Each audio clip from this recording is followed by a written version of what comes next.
What's up? Nato dire sa shop guys. Nada tayo bagong machine dire guys. Fury Tattoo Machine by OG Products. Unboxing nato ni mga uncle no. Kana atong bagong tattoo machine. Kan gani sa S-Goods. Pwede ra gyapon mo mag-order ani mga uncle no sa S-Goods Tattoo Supply. No, nice kayo mga uncle no. Na siya charging, mo na yung sa kanya charging niya. Yang kaduhang battery, na o-ring. Pwede gyapon nato siya magamit og kanang na wire mga uncle na napod siya kanang handle, grip handle, yung battery. Daghan siya accessories mga uncle no. Mao na yung magamit mga uncle. Nya, mao na niya tong tattoo machine mga uncle.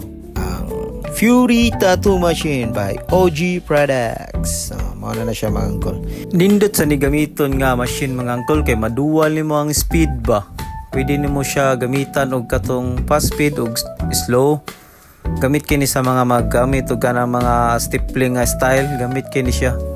Kay bisag 4.5 siya ang like 4.5 ang yang supply niya dayon ang imong speed kay katong kusog kusog sa jud siya mo andar mga uncle bisag like mo gamit kag 7.5 nya imong gamit nga supply kay ay speed kay katong slow hinay gyapon kay siya gandar mga uncle. Imo ra siya i-double click ka ng switch nga kanang nai OG. Pero yang stroke mga uncle kay 4.2 ra gyapon. 4.2 bang yung stroke or 4.5? Bisag high and low pa imong speed nga gamiton, mao ra gyapon yang stroke mga uncle. Kita nimo yung andar So mao ra to mga uncle no. Di na nato dugayon kay magtato pa ta. So mao na ni mga uncle ato siyang gamiton kay naman tay customer. Gamit gyapon tag headhunter o Incrop Pro nga glide. So mo na niya atong client mga uncle no. Gikan pa nig Netherlands atong client mga uncle niya ra gyud siya diri magbakasyon pero ang yang purpose gyud ay sayang chicks niya nakamit siya chicks diri sa Pilipinas ba.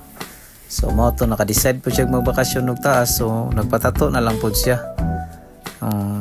Nag-scroll mi sa gitagaan ko niya design nga like demon. So mo to murag kanang kuanan ako siyang design pa mo tamo na lang gilisan pud. Nag-scroll na lang mi pud sa Pinterest pug ato siyang tagaga idea. Pero naka-timingan man pud nakakita siya ning design na pud nga ganahan pud siya ba. Wala na lang pud niya gipa-modify na ako. Gusto niya kana na lang daw. So amo na lang sa juday yung kita to. Amo na lang sa good giusab ang style sa design ba. So mo to yang gusto niya pinadimon-dimon man pero marami ni siya tree of life kun nga nasa center sa iyang dughan ba ang design ba pero amo na lang gyusab ang color murag amo na lang gi-red po siya ba kuya sige customer kay di ko no siya sakitan nakanab na kuno iyang braso pero pag iman gisakitan gyapon day iyang kuan lubot si lingkod ba kay nakuan mo ni siya murag nadakdak guro ni siya to murag na siya ko ang damage siyang lubot na mao to murag magnami ang lubot magsige na siya glangas na di may mutang gusto ko ang sandig lang sandig lang kay para kuan ya lisod siya kay pagkuan English wak foreign na tong customer atay gamit sa nato tong pina English wa diri wa didto mao na tong nahimo mga angkol apit na mahuman. Pero bali to session ni namo siya mga angkol ang iyang tato kay dako-dako medyo siya trabahoon. Nya medyo sakit na jud kuno dayo.